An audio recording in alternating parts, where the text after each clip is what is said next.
Stuhnutosť krku vôbec neprospieva kráse, ale ani celkovému takému komfortu telesnému. A príčiny tuhého krku môžu byť buď to teda psychosomatické, alebo monotónna nejaká záťaž pri našich rutinných bežných činnostiach. Častokrát je to však spojené. Súvisí to veľmi aj so psychikou a podľa teórie funkčnej psychosomatiky ide o manažérsky komplex. To znamená, keď máme toho akoby veľa v povinnostiach a riešime, že či to dáme, či to stihneme dodať dostatočne kvalitne alebo dostatočne včas. Tak práve vtedy nám tuhne krk a táto časť trapézov. A pozrieme sa na to, ako tomu krku trošku pomôcť a ako ho uvoľniť. Poďme zmeniť tuhosť tkanív na mäkkosť a prúžnosť. Chytíme sa za ramenný pletenec a druhou rukou za spánkový sval. Takto spravíme stretching a vyplazíme jazyk čo najviac do dola. Na 10 sekúnd držíme vyplazený celý jazyk čo najviac dole. Ako keby aj koreň jazyka ťahal dole.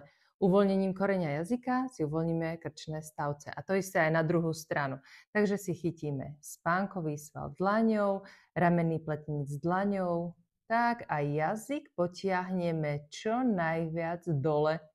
Držíme 10 sekúnd. Držte, dýchajte a držte ten jazyk naozaj vyplazený čo najviac, ako sa dá dole. Výborne. Tak a pôjdeme si vykompenzovať tento druh pohybu teraz predklonom. Takže si predkloníme len hlavu. Ruky sú položené na hlave, aby robili miernu záťaž, ale naozaj iba miernu. Výborne. Užijeme si stretching a pomaličky vrátime naspäť. Tak, teraz ideme ešte pouvoľňovať ramenné pletence. Urobíme 5 krúžkov ramennými pletencami. A pôjdeme do záklonov. Ak viete, že môžete ísť do záklonov, tak si to užite na maximum, do plného záklonu. Tak, a povytiahneme jazyk dohora, ako keby na takú čerticu. Čiže opäť vyťahneme jazyk čo najviac hore. Držíme ramenné pletence a jazyk vyťahujeme až s koreňom hore na 10 sekúnd. Uvoľníme. Super. Pôjdeme druhé opakovanie. Pokrúžime krúžky ramennými pletencami. Stačí tak zo 3 krúžky. A jazyk teraz po vrchnej pere vytiahneme smerom k nosu. Čiže opäť je záklon a jazyk smeruje k nosu. Krásne to tvaruje spodnú kontúru. Uvoľňuje krk, tuhosť krku a zároveň nádherne tvaruje spodnú kontúru. Tak, výborne. Tu máme kývač hlavy, ktorý si chytíme pomedzi prsty, zaštipcujeme ho, ono to trošku môže bolieť a do každej strany sa pozrieme 3-krát. Takže držíme kývač hlavy a 3-krát pokrútime hlavou na každú stranu.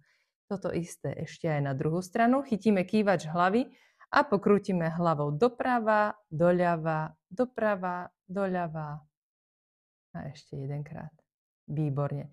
Kývač hlavy je dobre pouvoľňovať, takže ho prstami teraz ako keby takto trošku vyžehlíme. Tak, povenujeme sa jednej strane, druhej strane a vrátime sa ešte na každú stranu aspoň 1-krát. Toto bola len taká malá ochutnávočka a inšpirácia, čo sa dá proti tuhosti krku robiť. Je toho samozrejme ešte aj viacej a tieto metódy sú veľmi lahodné a krásu a sviežosť podporujúce. Momentálne máme v výhodnej cene program Omladenie s tvárovou jogou a psychosomatikou, ktorý do 10.4. bude dokonca doplnený ešte aj o bonusy. A to je 5 ukážkových praktických tréningov, ako to robím ja. Takže odporúčam vám teraz vstúpiť do Omladenia s tvárovou jogou a psychosomatikou a veľmi sa na vás teším, či už v programe, alebo pri ďalšom našom tréningovom dni, ktorý nás čaká zajtra.